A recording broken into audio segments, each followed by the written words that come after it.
बिस्मिल्लाहिर्रहमानिर्रहीम अस्सलाम वालेकुम। आज हम 8601 के यूनिट नंबर 2 जो कि लेसन प्लानिंग है उसके ऊपर डिस्कशन करेंगे। चलें जी स्टार्ट करते हैं। सबसे पहले तो आपको ये पता होना चाहिए कि लेसन प्लान होता क्या है। लेसन प्लान जैसा कि आपको इसके नाम से ही वाज़ेह है कि जो आप टॉपिक पढ़ाएंगे या जो आप लेसन पढ़ा रहे हैं उसकी पूरी डिटेल बताना, उसकी पूरी डिस्क्रिप्शन बताना उस लेसन से रिलेटेड और उसको एक सिस्टमेटिक वे में अरेंज करना, that is called lesson planning. अब लेसन प्लान जो है वो रिटन गाइड की शक्ल में होता है। ये डिफरेंट ट्रेनर्स के लिए भी यूज़ हो सकता है और इसको क्लास टीचर भी अरेंज कर सकता है जो आपने कंटेंट अपने स्टूडेंट्स को डिलीवर करना है उनके लिए। और टीचर्स की जब ट्रेनिंग हो रही होती है उसके लिए भी ये लेसन प्लान जो रिटन फॉर्म में होते हैं वो यूटिलाइज किए जा सकते हैं, जो कि उनकी ट्रेनिंग में फ़ायदेमंद हो सकते हैं। ये लेसन प्लान इसीलिए अरेंज किए जाते हैं ताकि स्टूडेंट्स के जो लर्निंग आउटकम्स हैं आप उसको अचीव कर सकें। अपने ऑब्जेक्टिव्स कौन से अचीव करने हैं, आप इक्विपमेंट कौन सा यूज़ कर रही हैं, आप कौन सा इंस्ट्रक्शनल मेथड यूज़ कर रही हैं, आप एवियर्स कौन से यूज़ कर रहे हैं, ये सारी चीज़ें आप अपने लेसन प्लान में अरेंज करते हैं। गुड्स ने लेसन प्लान के बारे में ये कहा था कि ये एक आउटलाइन होती है। लेसन प्लान एक आउटलाइन है। किसकी आउटलाइन है? इम्पोर्टेंट पॉइंट्स की आउटलाइन है। इनको एक ऑर्डर में अरेंज किया जाता है ताकि जो टीचर है वो स्टूडेंट्स के सामने उसको प्रेजेंट कर सके एक ऑर्डरली वे में। सक्सेसफुल और अफेक्टिव टीचिंग के लिए प्लानिंग सबसे मोस्ट इम्पॉर्टेंट स्टेप होता है। प्लानिंग के बगैर आप अपनी ज़िंदगी के किसी भी शोबे में कामयाब नहीं हो सकते।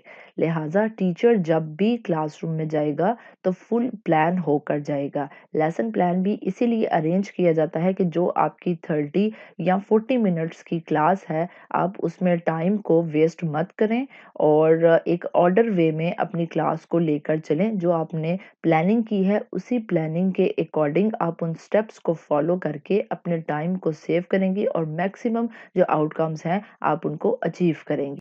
जब आप किसी चीज़ की प्लानिंग करते हैं तो आप उस चीज़ में बहुत कॉन्फिडेंट हो जाते हैं उस चीज़ को इम्प्लीमेंट करते वक्त। इसी तरह जब टीचर क्लासरूम में जाने से पहले लेसन प्लान करता है तो वो अपने उस लेसन के बारे में बहुत कॉन्फिडेंट हो जाता है और उसको बड़े अच्छे तरीके से वो अपने क्लासरूम में इम्प्लीमेंट करके अपनी टीचिंग को सक्सेसफुल बना सकता है। और प्लान टीचर जो है वो अपने टाइम को सेव करता है क्योंकि लेसन स्टूडेंट्स के सोशल और फिजिकल एनवायरनमेंट के साथ कोरिलेट होता है। इसीलिए टीचर को चाहिए कि वो through out the lesson student के इंटरेस्ट को मेंटेन रख सके, क्योंकि आप स्टूडेंट्स की इंटरेस्ट को तभी मेंटेन रख सकेंगे जब आपके पास अपने 30 या 40 मिनट्स की पूरी प्लानिंग होगी। नेक्स्ट ये कुछ स्टेप्स हैं, ये बहुत इंपॉर्टेंट स्टेप्स हैं।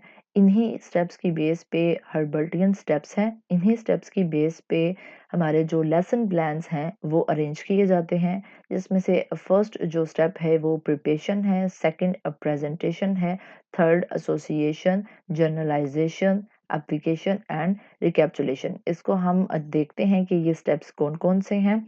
सबसे पहले हम देखेंगे प्रिपरेशन। ये आपने याद रखना है। 6 स्टेप्स जो लेसन प्लान में इन्वॉल्व्ड हैं वो कौन से हैं? हर्बर्टियन स्टेप्स हैं। इन्हीं स्टेप्स की बेस पे हमारे लेसन प्लान बनाए जाते हैं। प्रिपरेशन। प्रिपरेशन क्या है बेसिकली? कि आपने स्टूडेंट्स को न्यू नॉलेज रिसीव करने के लिए प्रिपेयर करना है। कि बच्चा जो भी आपकी क्लास में सीखने जा रहा है आपने सबसे पहले उसको प्रिपेयर करना है कि वो ये चीज़ सीखेगा।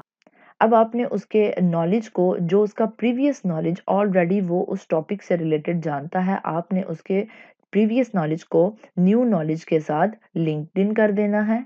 इस तरह बच्चे की अंडरस्टैंडिंग जो है वो डेवलप हो जाती है, क्योंकि वो जो पहले कुछ जानता है और उसके बाद जब आप उसके अंदर ऐड कर देते हैं मज़ीद इन्फॉर्मेशन तो वो अपने प्रीवियस नॉलेज के बारे में क्लियर हो जाता है। पेशन बेसिकली स्टूडेंट्स के नॉलेज को एक्सप्लोर करना है कि स्टूडेंट्स पहले से क्या जानता है उस टॉपिक से रिलेटेड। आप अपनी क्लास में जब भी जाएं तो कभी भी टॉपिक को डायरेक्टली स्टार्ट नहीं करना चाहिए, बल्कि उस टॉपिक से रिलेटेड उनसे कुछ क्वेश्चनिंग करनी चाहिए ताकि आपको एक तो उनके प्रीवियस नॉलेज के बारे में पता चल सके और इस तरह बच्चे के अंदर क्यूरियोसिटी इंक्रीज हो जाएगी कि आज हम कुछ इंटरेस्टिंग पढ़ने जा रहे हैं।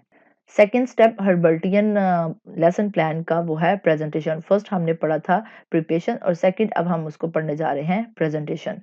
अब किसी भी टॉपिक को प्रेजेंट करने से पहले जो भी सब्जेक्ट मैटर आपने प्रेजेंट करना है, जिस भी सब्जेक्ट का, आपको उस लेसन के एम्स के बारे में पता होना चाहिए कि इस लेसन को पढ़ने के बाद स्टूडेंट किस काबिल हो जाएगा। वो क्लियरली आपने उसको स्टेट करना है उन एम्स को।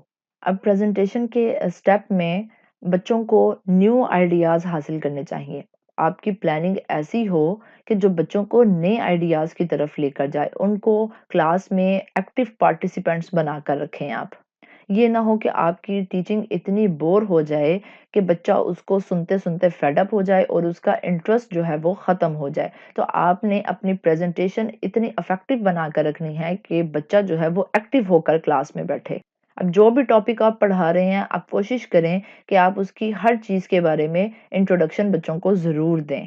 नेक्स्ट स्टेप है कंपैरिज़न और एसोसिएशन। यहाँ पर आप स्टूडेंट्स को जो एग्ज़ाम्पल्स देते हैं, स्टूडेंट्स उन एग्ज़ाम्पल्स को जो पहले से उनका नॉलेज होता है, उसके साथ वो इन एग्ज़ाम्पल्स और इन फैक्ट्स को रिलेट करते हैं। क्योंकि जो नॉलेज आप उनको प्रोवाइड करेंगे, उसी की बेस पे उनका जो प्रीवियस नॉलेज है, वो रिफाइन हो जाएगा। नेक्स्ट स्टेप है जनरलाइज़ेशन। जनरलाइज़ेशन में अब आप इम्प्लीमेंटेशन की तरफ जा रहे हैं। जो चीज़ें आपने सीखी हैं पिछले स्टेप्स में, जो आपने वहाँ पर न्यू नॉलेज जो गेन किया अपने प्रीवियस नॉलेज की बेस पे, उसको आपने अब स्टेप बाय स्टेप जब इम्प्लीमेंटेशन की तरफ जाना है, तो उसको जनरलाइज़ेशन कहते हैं।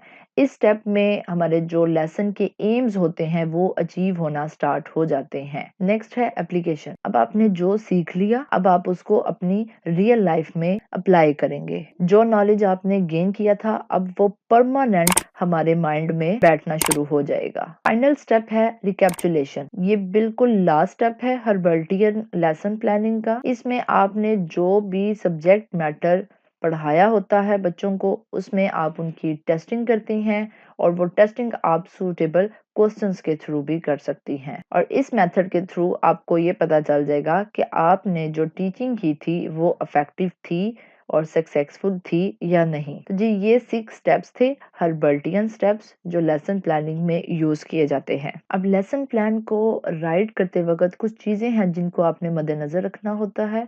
सबसे पहली जो चीज है वो है नो योर स्टूडेंट। आपको अपने स्टूडेंट के बारे में क्या-क्या चीजें मालूम होनी चाहिए, वो यहाँ पर मैंने बताई हुई हैं।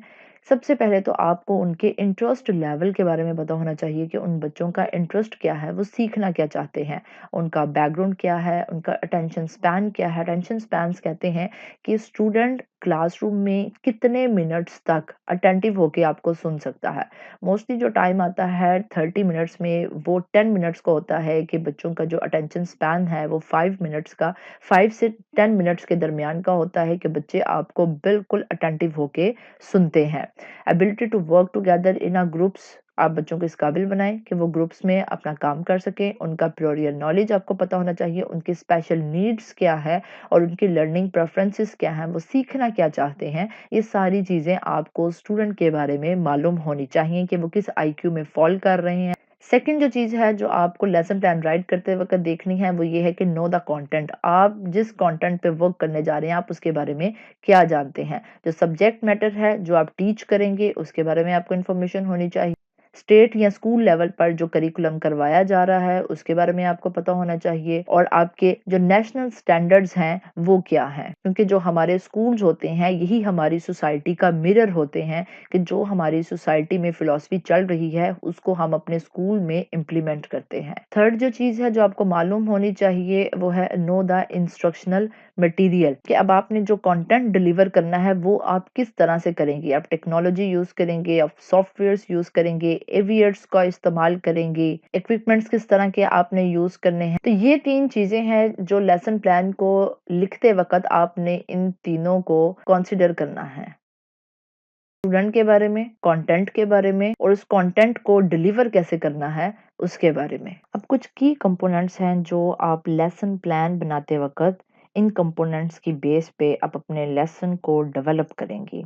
फर्स्ट है जी प्रोफाइल। प्रोफाइल में आप यहाँ पर अपना ग्रेड लेवल लिखेंगी, टीचर का नेम आ जाएगा, सब्जेक्ट का नेम आ जाएगा, उसका टॉपिक का नेम आ जाएगा। ये सारी चीज़ें आप जो भी इंट्रोडक्शन दे रही हैं अपने टॉपिक के हवाले से, आप वो प्रोफ़ाइल में ऐड कर देंगे। उसके बाद ये सारी चीज़ें मेंशन करने के बाद आप उसके ऑब्जेक्टिव्स लिखेंगी कि आपके ऑब्जेक्टिव्स क्या हैं, कि इस टॉपिक को पढ़ने के बाद स्टूडेंट इस काबिल हो जाएगा या इस चीज़ को अंडरस्टैंड करने लग जाएगा। जो भी आपके मेजर ऑब्जेक्टिव्स होंगे, जितने भी आपने 3, 4, 5 बनाने हैं, वो आप यहाँ पर ऑब्जेक्टिव्स ऐड कर देंगे। उसके बाद आपने मटेरियल्स के बारे में लिखना है कि आप मटेरियल कौन-सा यूज़ कर रहे हैं। आप पावर पॉइंट यूज़ कर रहे हैं, आप मल्टीमीडिया यूज़ कर रहे हैं, आप क्या मटेरियल यूज़ कर रहे हैं, किसके थ्रू आप वो कंटेंट वो डिलीवर करना चाह रहे हैं, किन इक्विपमेंट्स के थ्रू आप वो कंटेंट स्टूडेंट्स को डिलीवर करेंगी, वो आप यहाँ पर मेंशन करेंगी। 4th आपका कंपोनेंट आ जाएगा प्रोसीजर, कि आपने अपना मेथड कौन-सा यूज़ किया है, मतलब जो टीचिंग मेथड है, वो आपका यहाँ पर आप बता देंगी।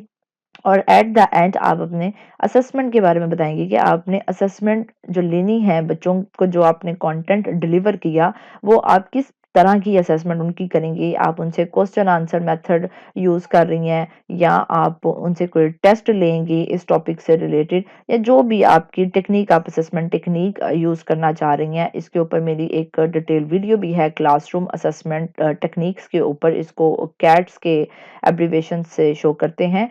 तो वो भी आप वीडियो देख सकती हैं कि आप किन टेक्निक्स के थ्रू स्टूडेंट्स की असेसमेंट कर सकते हैं। तो ये 5 कंपोनेंट्स हैं जिनकी बेस पे पूरा जो लेसन प्लान है वो डेवलप किया जाता है।